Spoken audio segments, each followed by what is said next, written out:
Dobrý den, paní Heleno. Dobrý den. Je nám ctí a potěšení přivítat vás tady v Praze.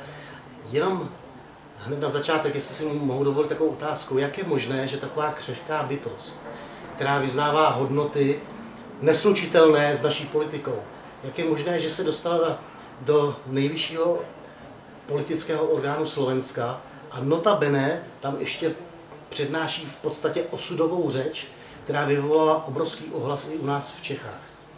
No ja si to inak neviem vysvetliť iba tak, že vyzrel čas na zásadnú zmenu. Ukázalo sa, že po 23 rokoch demokracie tú demokraciu nemáme a základné ľudské práva, ako sú nielen právo na informácie, na slobodný prejav, ale právo na normálnu existenciu, tu je popreté, je potlačené. Čím ďalej, tým viac rastie skupina nespokojných občanov, ktorí majú problém s holým prežitím. Ak mám byť poslankyňou, ktorá sedí na správnom mieste a zastáva oprávnene túto funkciu, ktorej dali ľudia dôveru, nemôžem k takýmto podnetom a k takejto biede ľudí pristupovať so zavretými očami. Teď jsem měl chvilku pocit, že mluvíte o České republice. Ja si myslím, že tento problém sa týka všetkých postkomunistických krajín. V čem vidíte největší problém současného života Slovenska? V podstatě u nás to bude asi stejné nebo velmi podobné.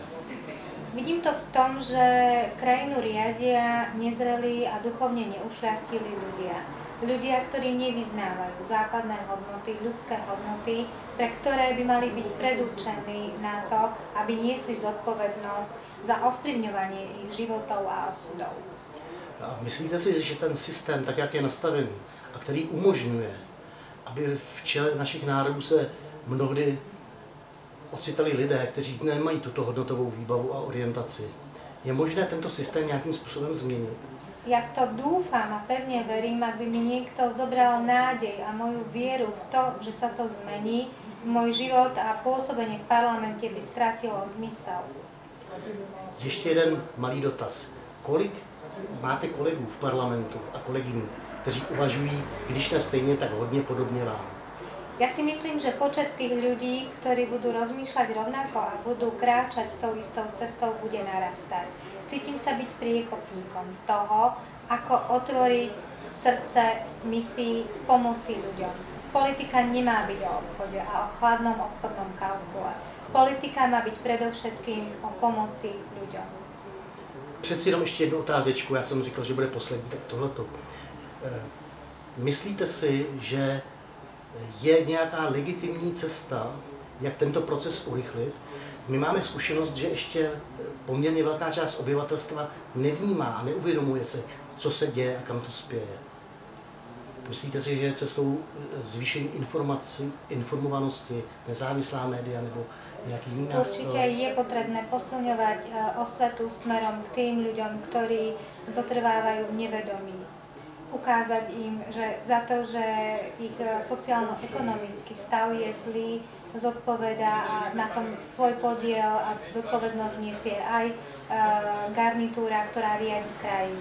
Takže práve v rukách tých ľudí, ktorí týmto poznaním prezreli, je zodpovednosť za to, aby prebudzali ostatných ľudí. Ještě by mě zajímal váš názor na jednu záležitost, která se týká médií. My máme u nás zkušenost takovou, že mnoho informací ze světa i o dění u nás na Slovensku se nedostane k nám.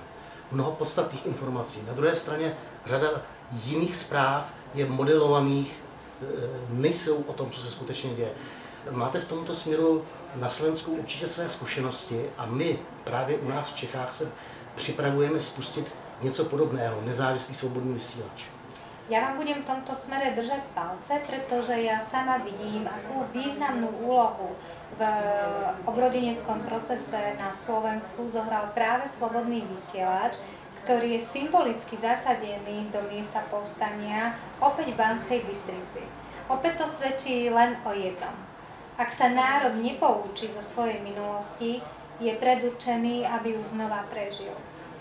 Budem vám držať palce, aby založenie a rozvíjanie slobodného vysielača v Čechách malo rovnakú cestu, aby pomohlo aj našim bratom v Čechách rozvíjať tento obrodenecký proces tak, aby sme ľudí prebudili k ceste, šťastiu, slobode, pravde a láske. Lebo toto sú základné hodnoty, pre ktoré sme prišli na túto zem. Já vám děkuji za vaši nádhernou moudrost, kterou by vám mohli mnozí 80letí veteráni v politice závidět. Nie je čo závidieť, je dôležité, aby sme spojili sily. Ide o nás všetkých. To jsou úplně nádherná slova na závěr. Já vám ještě jednou moc děkuji, že jste svým kouzlem své osobnosti obohatila toto naše setkání a věřím, že se brzy uvidíme znovu. Přeji vám hodně úspěchů, ať se vám daří. Ja vám rovnako ďakujem za toto priateľské stretnutie, pozvanie a príjemný rozhovor. Krásný den a děkujeme. Ďakujeme.